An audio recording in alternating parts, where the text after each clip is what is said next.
எல்லாருக்கும் வணக்கங்க. இதோ வரேன், அதோ வரேன்னு காலம் முழுசும் ரசிகர்களையும் மக்களையும் ஏமாத்தாம எண்ணி துணிக கருமம் அப்படின்னு துணிச்சலா அரசியல குதிச்சு பல அரசியல்வாதிகளுடைய தூக்கத்தை கலைய வச்சிருக்கிறாரு விஜய். தமிழக வெற்றி கழகம் அப்படின்னு தன்னுடைய கட்சி பெயரையும் அறிவிச்சிருக்கிறாரு. ஆனா அந்த பெயருக்கேற்ற மாதிரி எம்ஜிஆருக்கு அடுத்தது போல வரலாற்றுல தனி கட்சி தொடங்கி இவரும் வெற்றி பெறணும் அப்படின்னா என்னென்ன சவால்கள் இருக்குது அப்படிங்கறத பார்க்கலாம். சினிமா வசீகரத்தால திரண்டிருக்கக்கூடிய இந்த பெரிய கூட்டத்தையே ஓட்டா மாற்ற வேண்டிய பொறுப்பு அவருக்கு இருக்கு. ஆனா இந்த கூட்டத்தை மட்டுமே வச்சுக்கிட்டு முதல்வரா இவரால ஆக முடியாது. பொதுமக்களுடைய ஆதரவும் இவருக்கு கிடைக்கணும்னா மக்கள் மன்றத்துல தொடர்ந்து இவர் பயணிக்க வேண்டிய கட்டாயமும் இருக்கு. இன்னொரு முக்கியமான சவால் என்னன்னா சினிமாவில மட்டுமே தன்னை ஹீரோவாகவும் பல நல்ல விஷயங்களாகவும் செஞ்சு மக்களுடைய மனதில் இடம் பிடிச்சிருக்கக்கூடிய இவர் நிஜ ஹீரோவா மாறி மக்களுடைய நம்பகத்தன்மையும் பெறணும். இதற்கு இன்னும் இவர் தீவிரமா மக்கள் மத்தியில வேலை செய்யணும். கிராமங்கள் அளவில் பல நல்ல விஷயங்களை கொண்டு வந்து முன்னேற்றங்களை ஏற்படுத்தணும். விமர்சனங்கள், அவதூறுகள், கேலி கிண்டல்கள்னு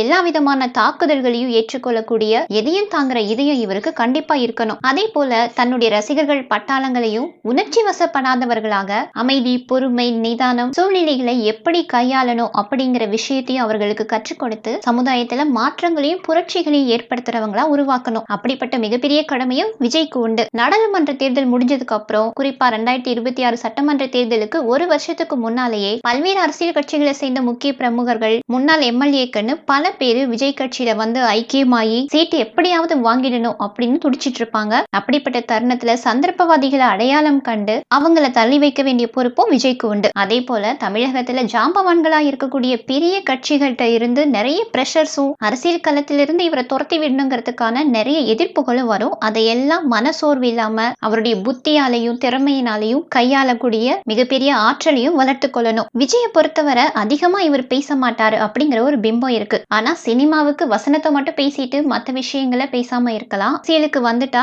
அவர் பேசியே ஆகணும். முக்கியமா தமிழக வாழ்வாதார பிரச்சனைகளை பற்றி விஜய் அறிந்து கொள்ள வேண்டியது நிறைய இருக்கு. Methane, shale gas, hydrocarbon, Mekedatu அணை, நியூட்ரினோ, கூடங்குளத்துல கூடுதல் அணு உலை, இப்படிப்பட்ட பல விஷயங்களையும் விவகாரங்களையும் தெரிஞ்சு அதை பற்றிய விவாதங்களுக்கும் அவர் தயாரா இருக்கணும். தமிழகத்தின் எந்த விவகாரமா இருந்தாலும் அதை பற்றின சரியான தரவுகளையும் புள்ளி விவரங்களையும் விஜய் அவர்கள் விரல் நுனியில வச்சுக்கிட்டா மட்டும்தான் வருங்காலத்துல மக்களையும் செய்தியாளர்களையும் அவரால் தைரியமா எதிர்கொள்ள முடியும். இதற்காக இவர் தனி டீமை இறக்கி தமிழகத்தை பற்றி அலசி ஆராய வேண்டிய மிகப்பெரிய பொறுப்பும் இவருக்கு இருக்கு. இப்படி விஜய் தான் கட்சி ஆரம்பிச்சதா அறிவிச்சு இன்னும் ஒரு நாள் கூட முழுசா முடியாத சூழல்ல விஜய்க்கு தமிழ்நாட்டுல என்னென்ன பிரச்சனை இருக்குன்னு தெரிஞ்சிருக்கணும். எந்த சூழ்நிலையை எப்படி கையாளணும் தெரிஞ்சிருக்கணும். எப்படி பேசணும், எப்படி படுத்து தூங்கணும், எப்படி கோட்டாவி விடணும்னு தெரிஞ்சிருக்கணும் அப்படின்னு அறிவுரை சொல்றதுக்குன்னு பலர் கூட்டம் கூட்டமா கிளம்பி இருக்கிறாங்க. இன்னைக்கு தேதிக்கு தமிழ் சினிமாவில மட்டும் இல்லாம இந்தியா சினிமாவிலேயே உச்ச நட்சத்திரமா இருந்து குறைந்தபட்சம் ஒரு படத்திற்கு 100 கோடிக்கு மேல சம்பளம் வாங்கிட்டு சினிமாவை முழுசுமா விட்டுட்டு அரசியல் ஒரு தொழில் இல்ல, அது ஒரு புனிதமான மக்கள் பணி அப்படின்னு சொல்லும் விஜய்க்கு அரசியலுக்கு வந்தா என்ன செய்யணும்னு கூடவா தெரியாது என்பதுதான் மக்களுடைய சாதாரணமான கேள்விங்க. இப்படி அறிவுரை சொல்லக்கூடிய பல கூட்டங்களுக்கானாலும் சரி, புதுசா கட்சி ஆரம்பிச்சிருக்கக்கூடிய விஜய்க்கானாலும் சரி, நீங்களும் ஏதாச்சும் சொல்ல விரும்பினா உங்களுடைய கமெண்ட் பாக்ஸ்ல தெரியப்படுத்துங்க. நன்றி, வணக்கம்.